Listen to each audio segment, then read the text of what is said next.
Thank you for coming out this evening. And I also want to thank those that may tune in later on WTOB or through a podcast at a later time. For those who may have been expecting this to be a kind of authoritative history of Blacksburg, I hate to disappoint you, really. It's really more of a just a 1 hour talk on what I would consider maybe some stories and perceptions and stories of mine over time. I'm really surprised, really, that there hasn't been an authoritative history of Blacksburg that's been documented. It could easily be a PhD dissertation followed by a monograph with many different chapters, everything from the pre-Civil War and the Civil War, and just notable citizens and inventions and a wide variety of things we see coming from other towns, monographs, and Blacksburg should have one. So if there's anyone in the audience that's interested in getting a PhD in this, it would be excellent. But consequently, at the end, you may have questions for me on Black family genealogy or specific dates of structures or events, and I will probably steer you to some of my more learned colleagues on that. This is really about sort of periods of time and a few stories along the way. So with those qualifications stated, we'll go ahead and begin. Blacksburg lies on a generally level plain between Christiansburg and Newport, and both towns pre-existed Blacksburg.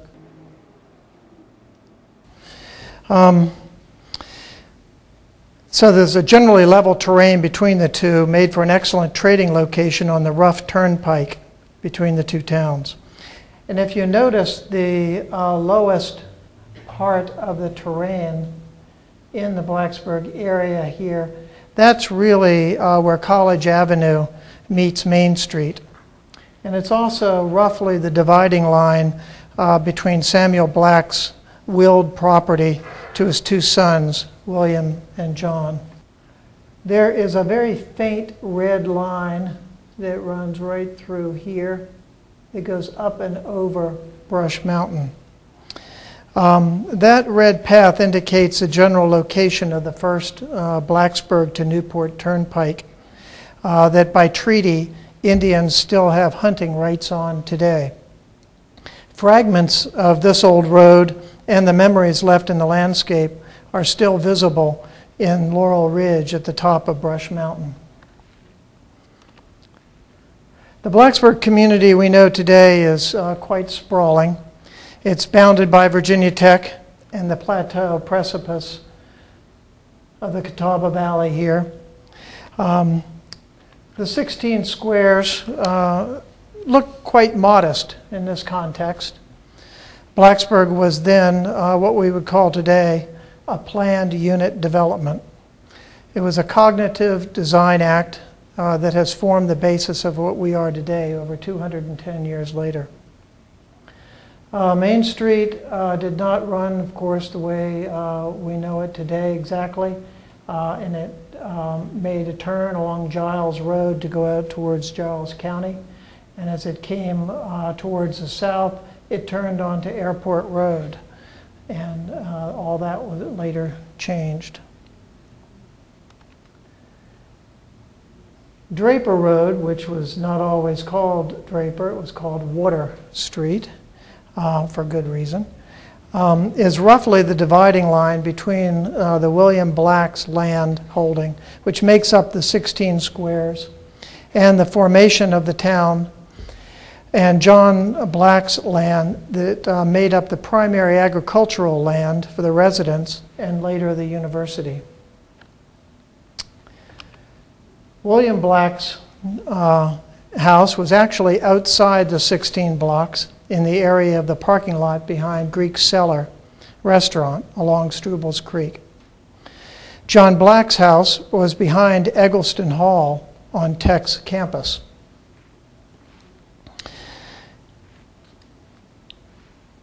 If you look at the diagram at the top, right in this area here, you'll notice that Main Street veered southwest once it left the 16 squares. This road was called Keister Street and went on to what is now Turner Street, then to Barger Street, and on to Giles Road. Giles Road became the preferred path over the older turnpike up Brush Mountain, mentioned earlier. The President's House, which is in the blue circle here, now part of Henderson Hall, actually faced Keister Street. As you can see again in the diagrams to the right, the street no longer shows up on the maps by 1912. By 1870, the kink in Main Street, also shown here in red, was created, shedding traffic, as it was in those days, off to the northwest and access to the college to the southwest.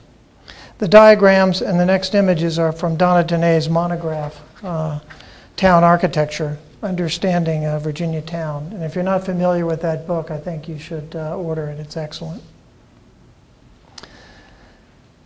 So prior to 1840, Blacksburg was still in its infancy. You can see the limited substantial construction in this map from Town Architecture. However, by 1870, a major increase in construction and population had occurred. It is from this period of time that we still have a few structures remaining.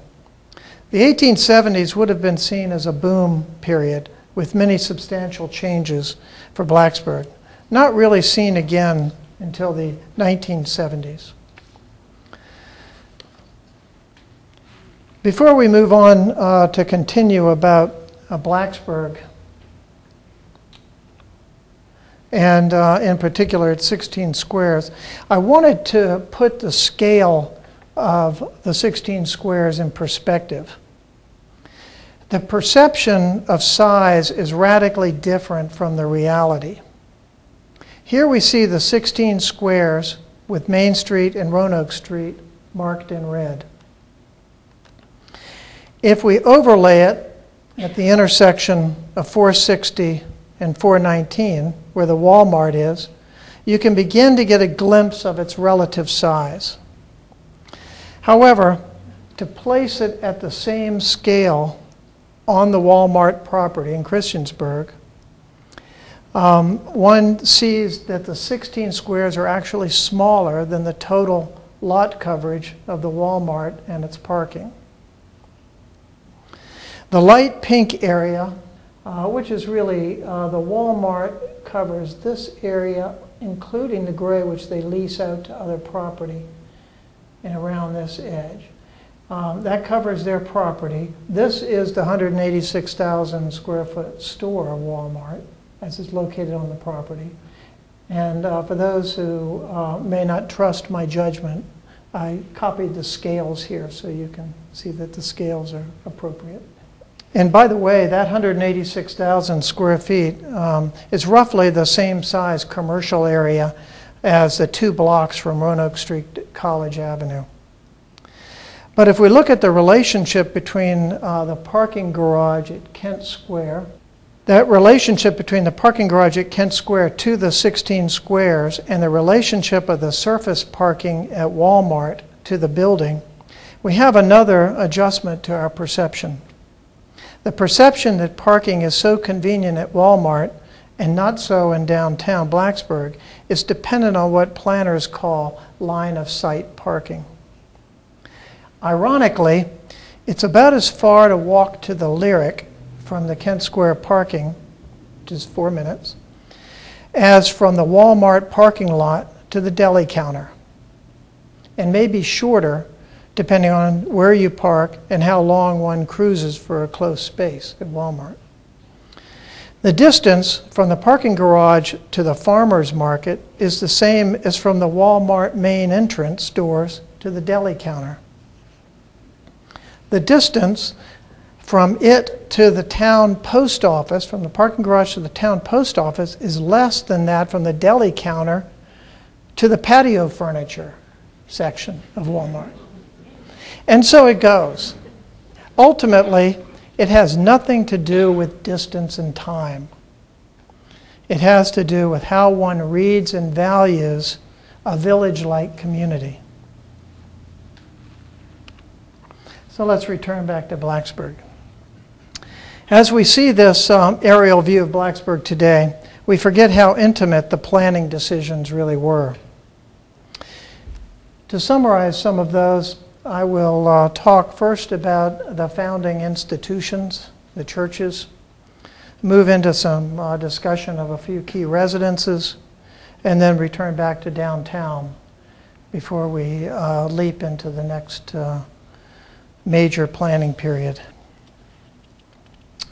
The first settlers were Methodists, and religious meeting houses were very important to them. The institutionalizing of religion in the town is quite clear by having Church Street, which shows up in red there. And some of the early churches, though, were not actually on Church Street until later. For instance, the Lutheran Church was up on Turner Street. The Methodists were followed by the Presbyterians, and they built the first brick church in Blacksburg on Main Street. The double entry doors indicate the early practice of separating entrances for men and women. You might have thought, looking at that, it might be between blacks and whites, but no, it's men and women. Today, this is Cabo Fish Taco. I have asked the owner if he would like to separate men from women through the entrance doors and didn't get an answer. However, we are glad, I think, by and large, to have the structure remaining in Blacksburg. As we will go through others that we've lost, others that we will lose, I think we have to expect our structures to go through changes and functional changes. However, saving them has some real value, I think. The Baptists were the next to build worship halls. Now, this structure was not their first. It was built in 1903 and was located at a prominent southwest corner of Roanoke and Water Street, or Draper Road. As has been all too often the case in Blacksburg, when a landmark building is lost, that one to fire, it's often replaced with something substantially different. The physical scale and presence of the church was important in the marking of that corner. Let me go back for a moment. See the presence of that on the corner. This has to do with the issues that I will repeat and you see written in other contexts, that it's not so much the importance of Blacksburg is based on any style of architecture or any material, but it does include issues of scale and character. And a presence of a church like that can't make that more clear about the presence of scale and character as opposed to that. So that corner and its presence is basically lost and still is today. Behind it, however, one sees in the distance how that scale and density is slowly increasing. And you've probably heard me in different contexts talking before. I think Blacksburg can handle greater density.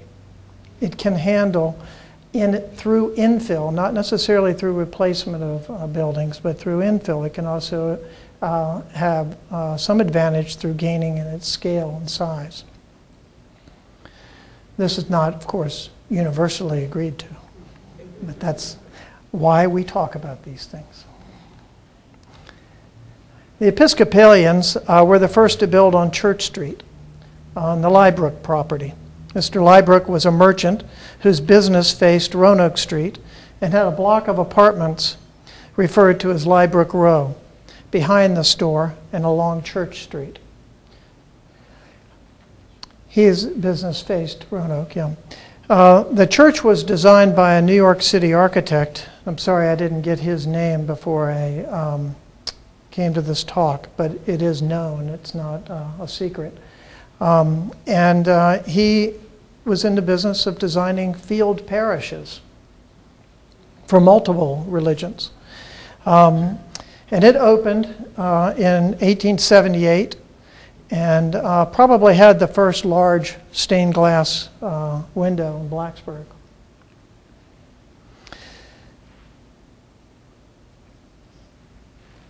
The bell tower was added in 1932, completing the sanctuary and nave spaces as they are today. Later, of course, as the church expanded, and Liebrook Row, if you've ever seen photographs of it, it needed to be demolished. Eventually the church took over the entire Liebrook property.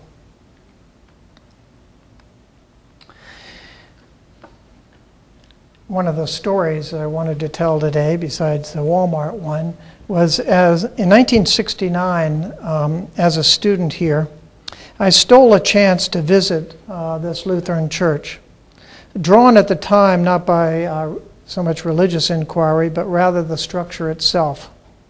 I remember its altar at the time, and more importantly, I remember the feel and the smell of this well-maintained sanctuary when you went into it.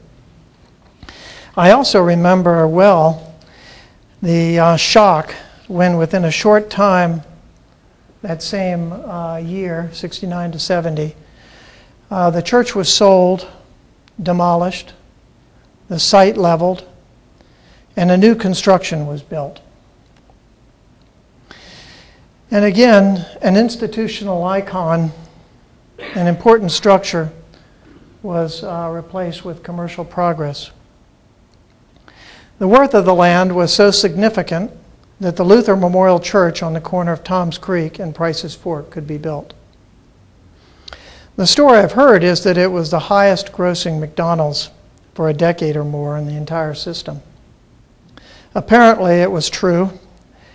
Since the late 1990s, the original 1970 McDonald's building was taken down and a completely new structure was built in a 2-month period, only 10 feet over from where its original location was, just to permit a drive-through.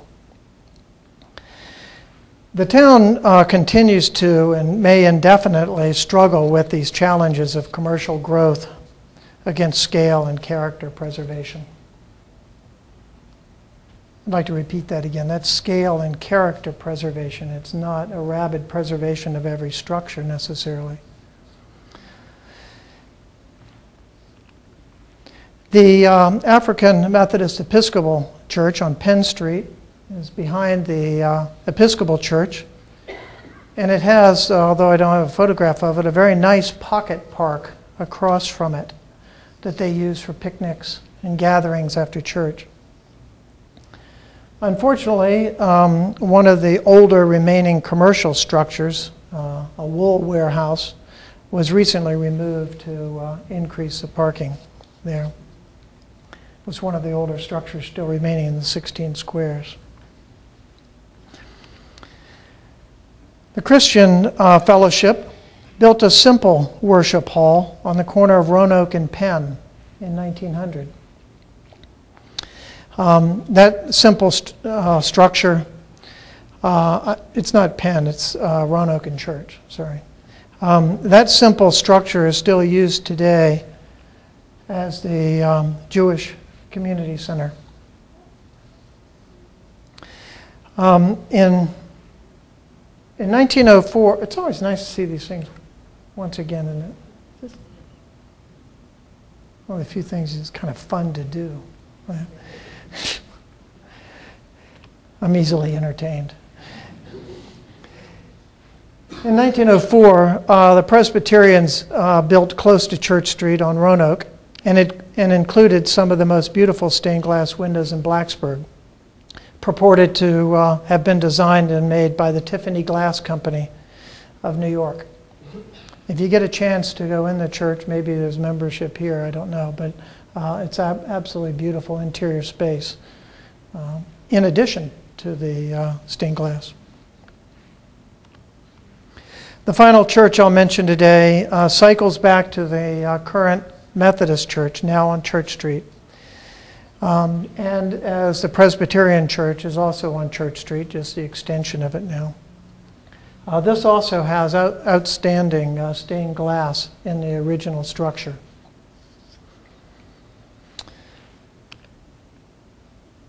Strubles Creek and its branches, as well as springs, which gave access to the town citizens for water, is rather important to see because we are rapidly covering up our streams. Fortunately, there is a trend in America, and it has reached Blacksburg, to uncover some of these streams, to bring them back to the amenities that we didn't think they were 20 years ago.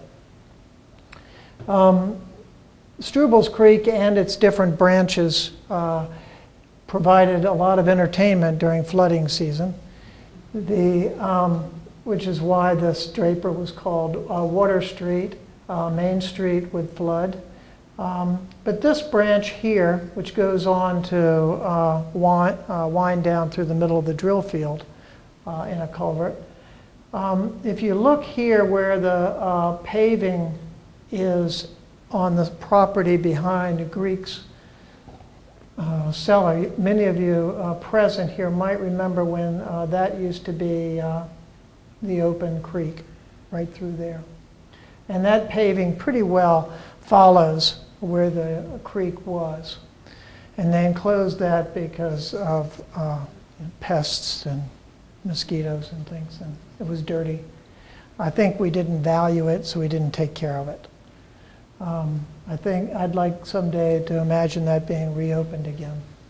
It does flow, however, unrestricted, except through simple excavations, but not through a culvert or anything. It flows underneath these buildings here, which some of you may have experience with. I had an opportunity when the Arts Initiative space on College Avenue was under construction last month to go in there, and you could see the construction under there. And when the Moe's was under construction, you could actually go down and see the water flowing under there.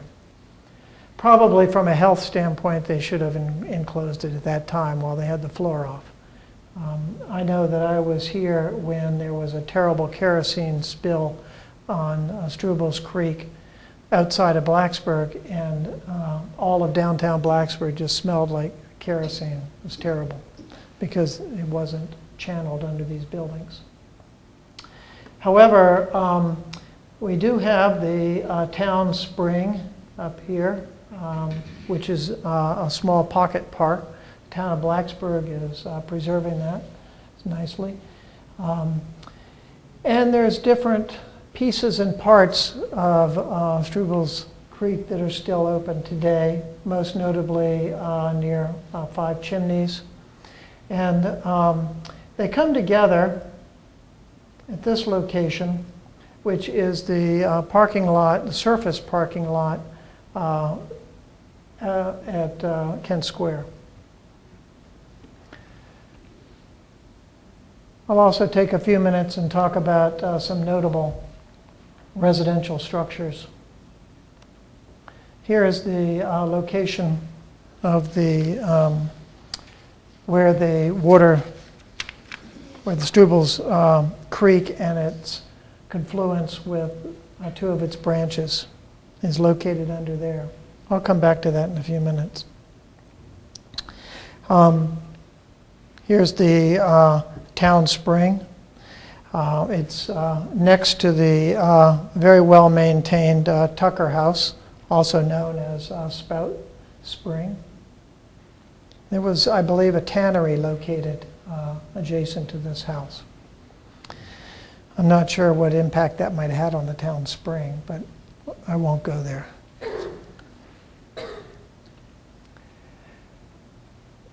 This was the site of John Black's house. That's his house there now. After the construction of Eggleston Hall, it was moved to where Owen's Dining Hall is today. It was a very short move.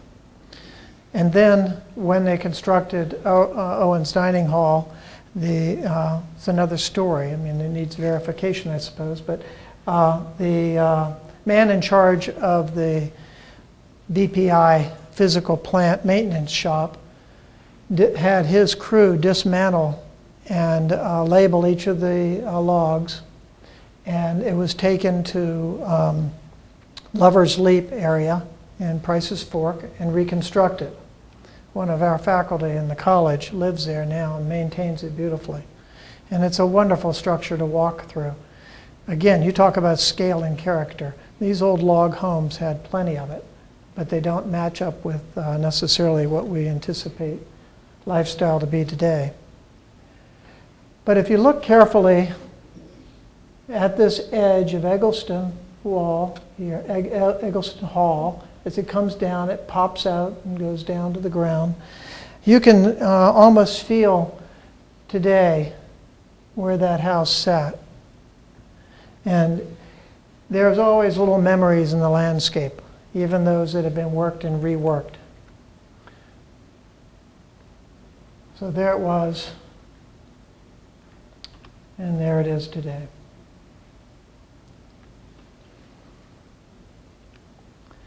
This was the site of Harvey Black's house. As you can see, I'm not quite up to date with every photograph, sorry.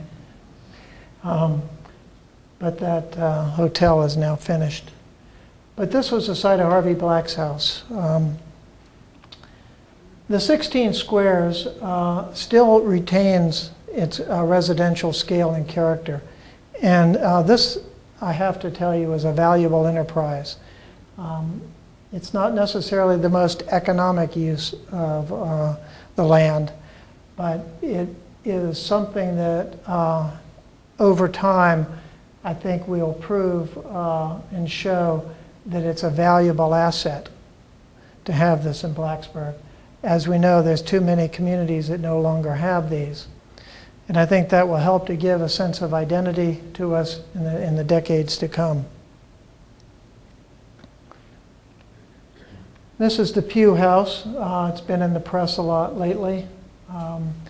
The most difficult parts of the house are actually not the core of the house as much as these additions that have been added on in the back and the side over time. There's a large, very good chance we may lose this structure. But it is one of the few remaining on Main Street, marking that era. The Andy Camper House, it's a log structure, still on the corner of Penn and Jackson, still occupied. It gives you a sense of the size relationship that a family would have. You know, that it was originally built 2 floors probably. But inside it's quite intimate, let's put it that way. This house is also pre-1870 log structure. It is, when you go in, at least when I was last in it, all that's evident. Originally logged and covered and clapboard at a later time. This, of course, was done to protect the logs. Log structures that stay out 100 years or more fall into disrepair very, very easily. That was a little different setup than the kind of prefabricated log structures you might purchase contemporary today. They obviously lacked the preservatives and they lacked a lot of the machinery to tighten between the logs, etc. But this house is in good shape. Owned by the Methodist, I believe. It's a halfway house. The Henderson Williams house, this is the kind of stately mansions which have been popular with fraternities and sororities. In the late 70s, the town, in a way, I hate to say this to the administration of the town, and maybe again it falls into the story category, but basically gave up on Roanoke Street. And we've been able over time to recover Roanoke Street and other areas downtown. And I don't want to talk ill of our neighbors up the road in Charlottesville, but if you walk those residential communities right around the edge of the university, they are in very sad shape. They're gone. There's really nothing. I don't know that they could be recovered. And that's what I think Blacksburg has to be careful and vigilant in the future, that they don't lose their residential neighborhoods closest to the town and to the university. That, of course, is not to say there aren't nice areas in Charlottesville, you know, and a pretty good university there. But we just need to be careful not to follow down the loss of value and property. The Georgia Croy House, it's been modified over the last 5 or 6 years, but you can still see its original structure. You can see the dates on it between 1825 and 1840. There is also, Georgia Croy wrote a lot of diaries, a number of diaries, and those are, I believe, in the archives at Newman Library, and some have been reproduced. Yes? George's grandmother.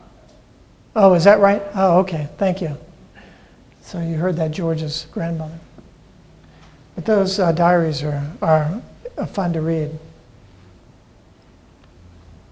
The Nelson Price House, now owned by the town of Blacksburg, it was given to the town of Blacksburg, is still trying to find its functional place. Is that a nice way of putting it? Yeah. It's been a number of things, but among all the things that it's been, at least it's been saved. It's also a log structure. There was an effort at one point in its life to try to demonstrate and show the log structure on the inside. So if one goes into the former dining room of that, you can see the log structure, and it's been exposed and opened. But it is a challenge for maintenance for the town. We are all familiar with the Alexander Black House, which was on Main Street, and of course moved to its current location. Let's hope it's its final location, next to the Thomas Connor House. It's just a matter of time. I'm very hopeful that this will get finished. If we go back to looking at some of the planning principles, this diagram also from town architecture, I have added some clarifying lines, particularly again the Roanoke and Main Street intersection. There are a number of structures which form what we call T-intersections. This is something which is easily overlooked, but it's, these structures give a kind of definition to the 16 squares.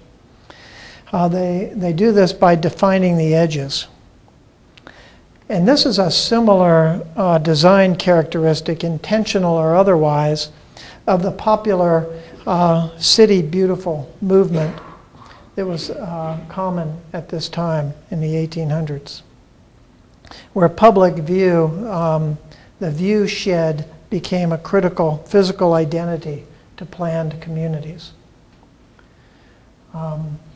We don't have examples of the City Beautiful movement too close. Well, Crystal Springs in Roanoke was a planned community by John Nolan, and it was a little bit later, in the early 1900s, but that incorporates a lot of those characteristics. So this notion of making T intersections at critical points really gives a sense of identity to these 16 squares. And we can look at some of these. Certainly we have now underway the experimental black box theater, which will be at the end of Draper. And it's well under construction right now, as you've all seen. But this, again, supports this notion of the planning principle of a T intersection. The placement of the town hall. Try to keep in mind, when the town hall was built, there was plenty of property available. Why would they put it there?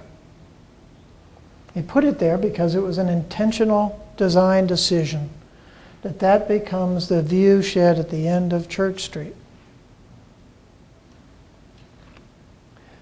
We have, you could argue maybe by accident, we have the old high school building providing the same benefit.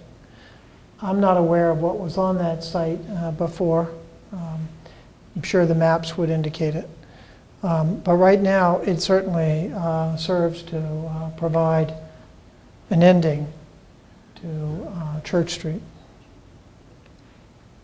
The Armory is right at the end of Draper Road. The Thomas Connor House at the end of Lee Street, now owned by the town, leased by me.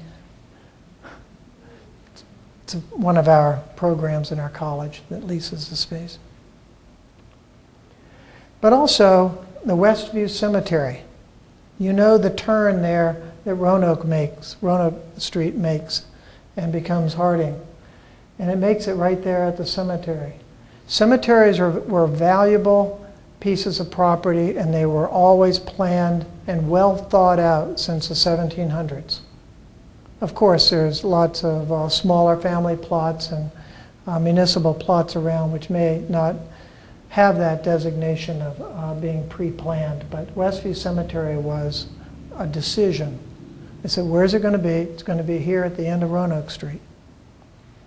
And still functions today, obviously 175 years later, and may sometime into the future. At some point in time, Westview will be built out, though, of course.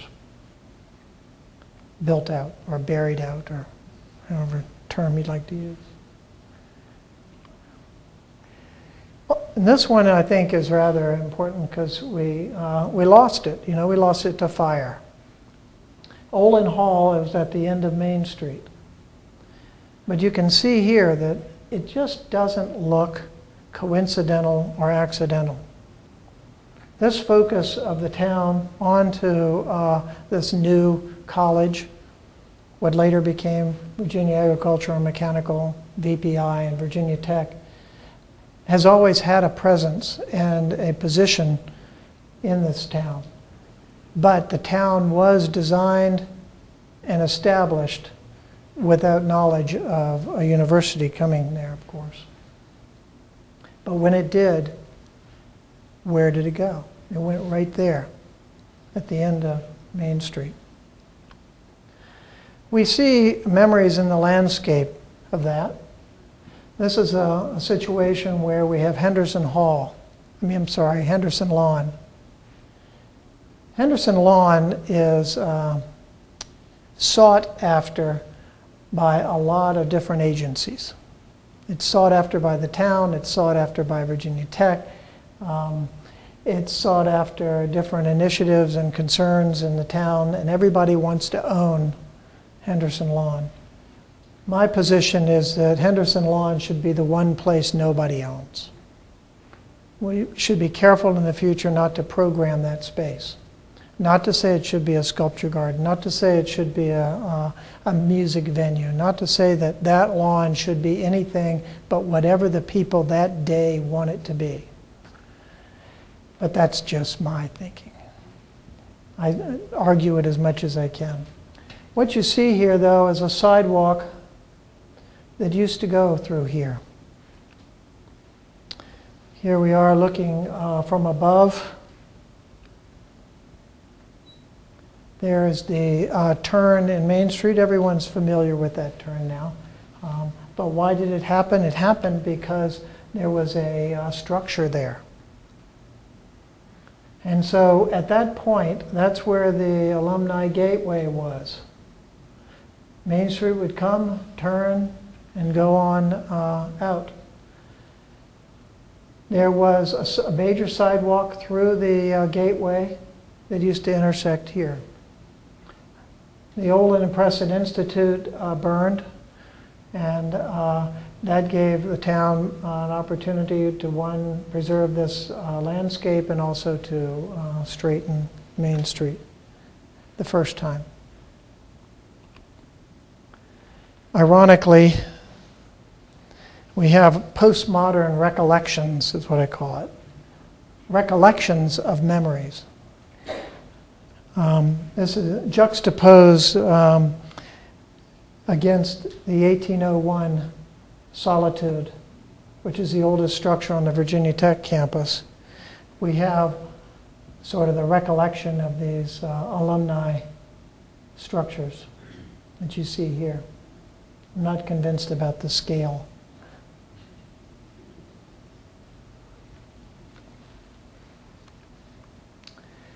As we look at this 1870 Blacksburg, we see that we have the church that I showed earlier in this viewpoint.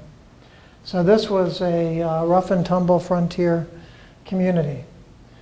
Right here we see the Preston Olin Institute right at the end of Main Street. So here we are standing at the same point, approximately, and looking. Here we have the Cabo fish tacos, the structure I was pointing to earlier.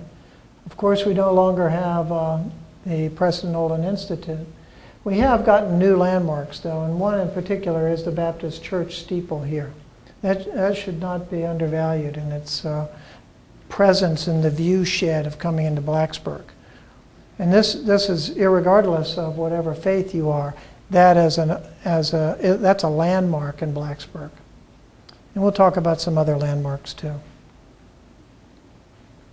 It's actually fairly nice the way certain things have happened.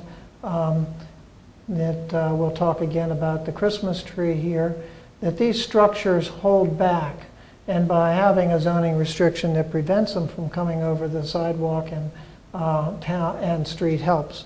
And even the new hotel here holds back so that you can still see this landmark as you come in. It's difficult to put these into zoning regulations, though. But view sheds are becoming more and more an issue, and progressive towns are writing those into their zoning ordinances. Of course, in the downtown commercial area, we have certain characteristics of our structures which we've come to recognize. One is these 45-degree angle cuts, with or without a column, acknowledging the corner. It's not just functional, it's actually complicated functionally, but it does acknowledge the town, it acknowledges the intersection. And of course these frequency of false fronts as well. And here we have Capone's. And these two commercial structures are opposite each other, and both are kind of nodding and extending a hand to shake with the town. These are the details that the Historic Design Review Board wants to hold valuable. It's not that like Jamestown or Williamsburg that you're supposed to be replicating these, but one that you value their presence, and so in future changes you don't alter that, and that similar gestures, if not identical, that's okay, but similar gestures can be found in new construction. This was the second Lyric Theater on Jackson in Maine.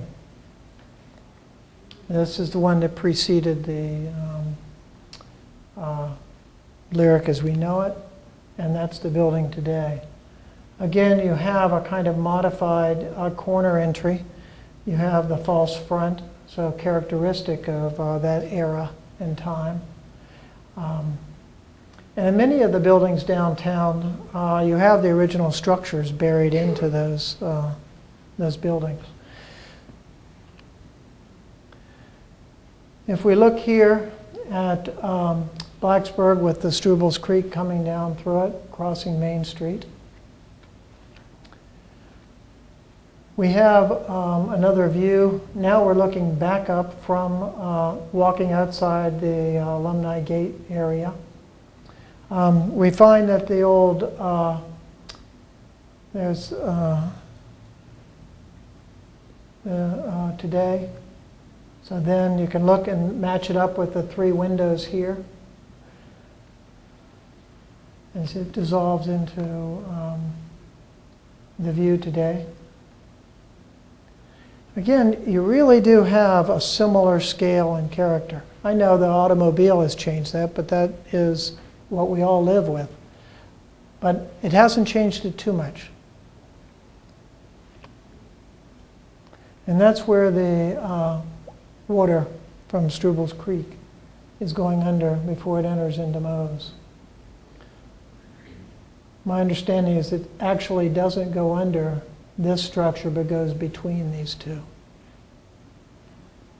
That's one of those things that people that know better can check, but this is where I think it is. Of course, we're familiar with the old mill building. This was a valuable asset to Blacksburg.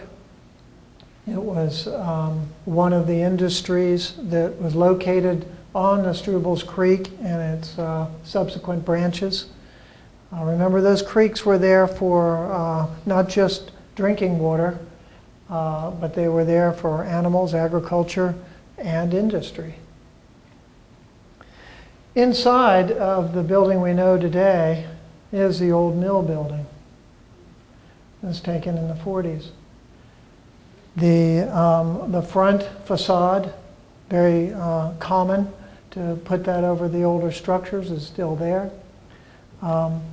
The group, the Lester group that has redone this other part of College Avenue here has really done an excellent job in trying to maintain and save that structure. I think we may find that they came in just at the right time, because I think the improvements they've made in that structure will help it to survive another 100 years.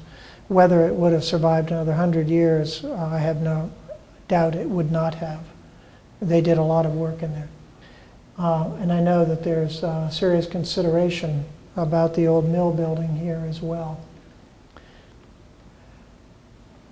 Here we have it again. We know that there's a good deal of water that flows under here towards the armory and that parking lot. 1993, it flooded terribly, flowed from that parking lot into what was then Donaldson Brown, and now it's the GLC. And it's very challenging on this piece of property to affect it. I think it might be interesting if it was revealed again, at least in parts. The Elliott Building, the William Preston Hotel, has an 1800 tag up here, has the Elliott name. It's a building that all of us have known as long as we've been in Blacksburg, no matter what age you are. And today it is still maintained. It lacks its characteristic top hat, you might say, here and over here. But the essence of the building is there. Its scale and character preserved, used to some degree in a similar fashion. I don't believe there's apartments up here anymore, but there were up until as late as the 80s, I think.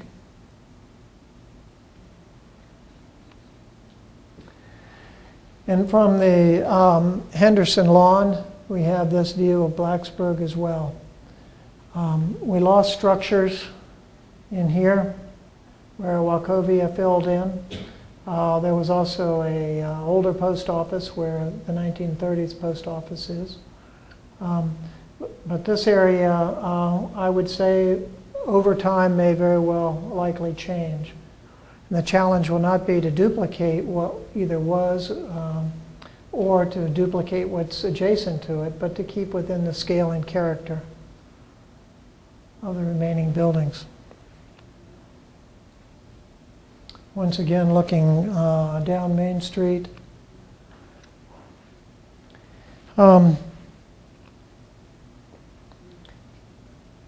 Here we have this sort of simple gesture. It's pretty modest, these 16 squares. And we've talked about them, and you get a sense that there's serious value. Look at the juxtaposition of the drill field here. If we overlaid the drill field, how much of the 16 squares would we cover? It's another perception question. But certainly this gives a sense of identity to Virginia Tech that's unmistakable. This could easily give a sense of identity to Blacksburg. If the Huckleberry line came from Christiansburg, and we've all, I'm sure, walked that trail. But most important is to recognize these 4 squares, because these 4 squares have really become the municipal core of Blacksburg. And with keeping that in mind, we actually only own 3 of the squares, where we have the library, we have the police station, and we have the town hall. And recently, the town purchased one corner, one half of one of the blocks. Here's the former train station, which, as you know, was located where the town hall is today. Had I been around in 1962, I think, somewhere 62, 65, when this was taken down, I would have strongly argued that it should be relocated, just moved somewhere and kept. I don't know that it necessarily had to stay on the same property, but it was destroyed. And of course, that there was a train trestle, some of you might remember that. They went over Water Street as the train would rumble into the station.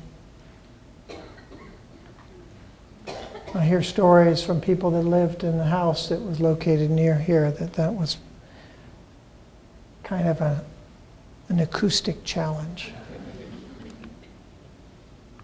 And looking at the town hall again on that piece of property, of course we have then the police station on another quadrant. Where we have College Avenue is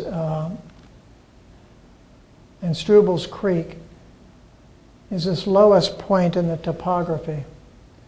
And the point of bringing this out is that these rises in our landscape are very valuable.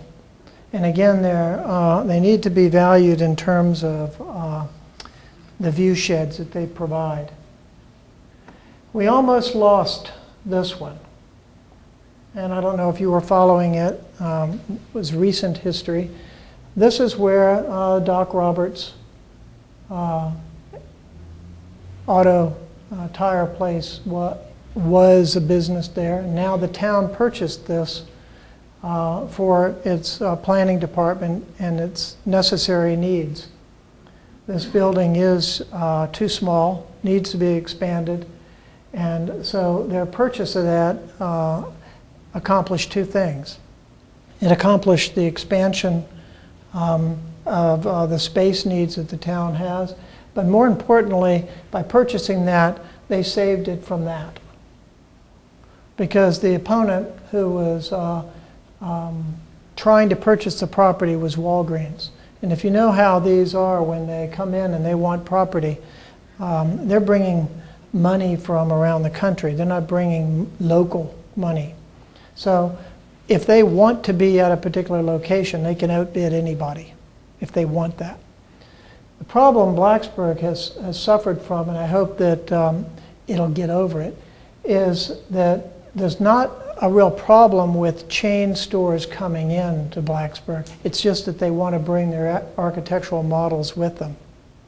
And so the argument was never whether Walgreens should come into Blacksburg. Well, that may very well be possible. The problem was the scale and type of structure they were going to put at the tallest peak in the downtown. And if you've been by the one at the corner of 460 and 419, you know that this is a glass-lit lantern, this area here. So it would have been the landmark. It would have replaced the landmark of the Christmas tree. It would have replaced that Baptist church steeple. And by the town securing this property, and fortunately the owners agreed that it was more important for the town to have it, they really completed that fourth square of a municipal complex, so that by owning that now, the town can grow in the next 100 years and work its municipal complex together on those 4 properties.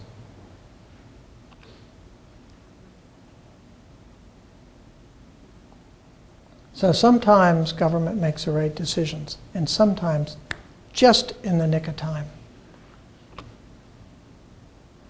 So be patient. This will be Blacksburg's first LEED certified building. They're doing it right. Yes, it does take a little bit of money to do it right sometimes. They had to clean up the site. However, its value, I think, will prove out in the decades to come. Another story, in also 1969, 1970, Blacksburg decided to widen Main Street. Main Street was more curvy. It had large trees. It had a number of manor homes. And the town decided to widen the street. They had to take down a lot of structures to do that, a number of them, I don't know how many. And they did a controlled burning on some of the manor homes and some of the smaller structures, so give the fire department some training exercise. I remember standing out there that night. And a few of the structures still remain. Certainly buried in Toboggan's is the original house there, this one here, and across the street is a small wood frame nice house that's been used as an antique dealership. Of course, the idea was both to handle traffic and to encourage commercial enterprise. The first structure built after that was the Longhorn Ranch, if any of you remember that. It was a little metal building that was located where this building is now. But it gets followed by things like this and other challenges to our commercial architecture. But the 1970s, that era, along with 1870, those were major points of growth and change. Positive or negative, they tended to concentrate. So I'd like to wind this talk down. Don't clap. And give you some thoughts about what happens in 2070. What could we expect? What could we look forward to? Not from a depressing standpoint, but maybe from the possibilities. One thought is that maybe we could link civic spaces together in a kind of a necklace of community activities. That these activities would celebrate community arts and other public activities. They could include, and will probably be initiated in part by the new Center for the Arts, which will be located up here. The Black Box Theater, a College Avenue revitalization. A potential new urban square. right in this location where number 4 is. Number 5 needs a complex of both commercial and residential. We can't leave residential out of the core because that home ownership in the downtown will help to preserve the downtown. And then, of course, the new revised farmers market. We're also anticipating another parking garage over on the Donaldson Brown property. I would also like to add, parking garages can actually, they not always are, but they can actually be good neighbors because they free up the surface area for more vital activities than just the storage of cars. I give talks sometimes to students in the class I teach, and talked about Honolulu. And most people go to Honolulu to go to the beach, but Honolulu made radical urban design changes to Waikiki Beach, which were initiated by parking garages. They could get all the on-street parking and all the surface parking off of valuable real estate and into buildings by just building small parking garages in neatly deposited areas. They could narrow down the street widths. So instead of having 6 lanes that people have to run across from the hotel to get to the beach, they could go down to 4. So there are positive things to something as simple as parking garages. And so the idea of another parking garage in this area and possibly one up on in the Barger Street area, these will ultimately help. This is the kind of wasteful land use, what we call a brownfield, that happens when surface parking dominates.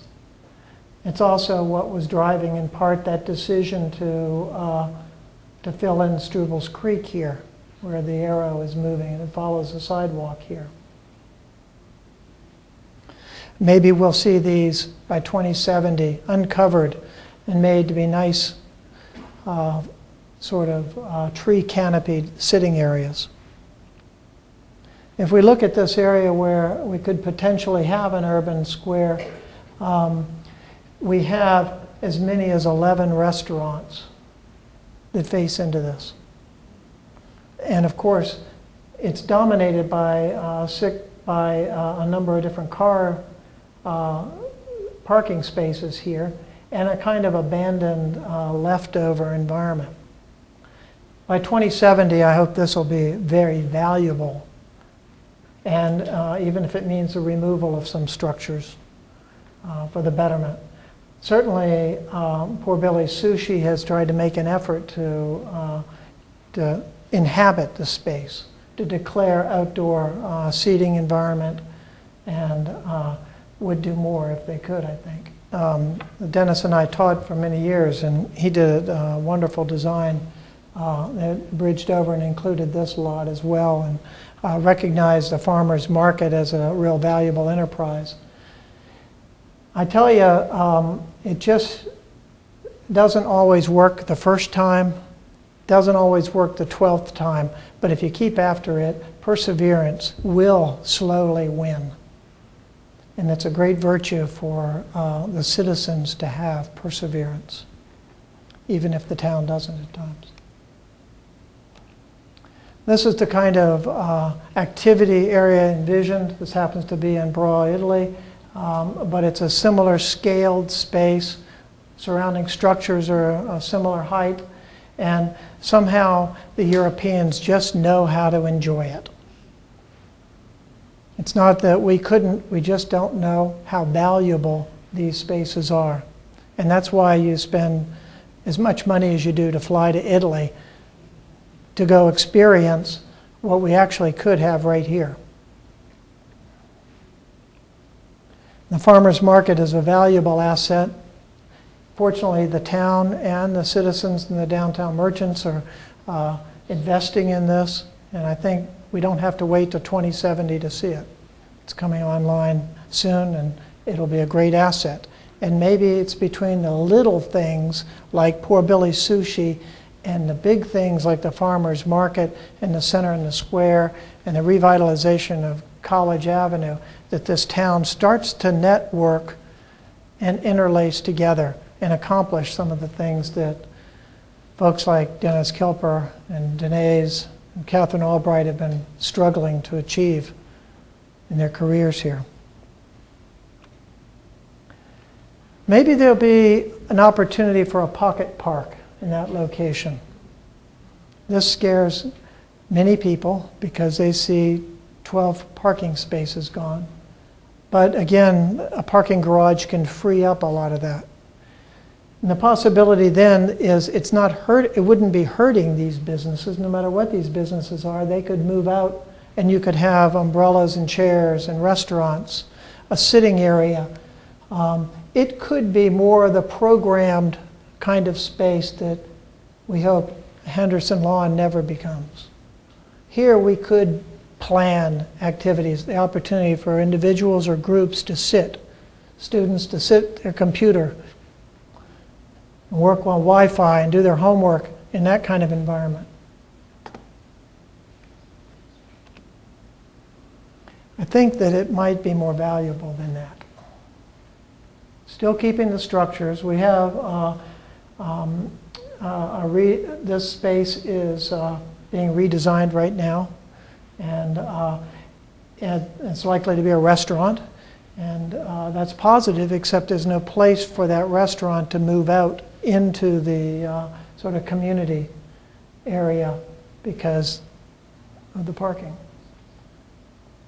I wonder if I've made that point clear enough. Probably not. Yeah. Sad to lose Harley's shoe repair, but I'm not.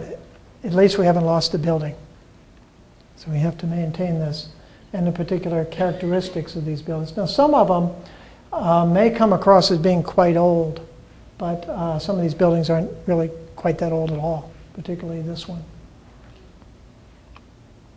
But this is what we're missing, but this is what we hope we'll have with the College Avenue redesign, what we could have through that intersection and networking of this necklace of community and civic spaces. That's Greenville, South Carolina. If you get a chance to go to Greenville, that's a town that completely redid itself. Absolutely excellent job that they did. I mean, they took an interstate out. You know, if you're going to start taking an interstate bridge out, that's not light duty.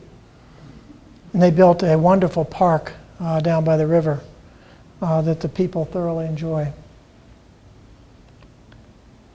So, and coming back to our streams again, and I'm glad that Bob Pack is here. He and I had talked about this, and I'm going to push forward again. It's part of that perseverance, Bob. By 2070, that I think it would be hopeful if we could recover some of this surface parking area. I know it's a different owner. Bob has control over the property for 25 years, and it goes to the original owner. But there's still a chance that maybe we could look at that area and it could be transformed into a town pocket park. This celebrates the town's historical connection to springs and streams. It's the location of it. You can see it here in the 1870s map, that same area, where it is today, oriented the same way. It might include a small water feature, trees, benches, and other park-related furniture. The image to the right is a small landscape feature that's at Mountain Lake Resort and has an appropriate scale of a water element. The possibility that one could have a civic and community amenity and at the same time record the history of the importance of what water was to Blacksburg, both as a fresh water source, as a way to help the agricultural cycle of the town, as well as the industrial growth. So I think that concludes my talk.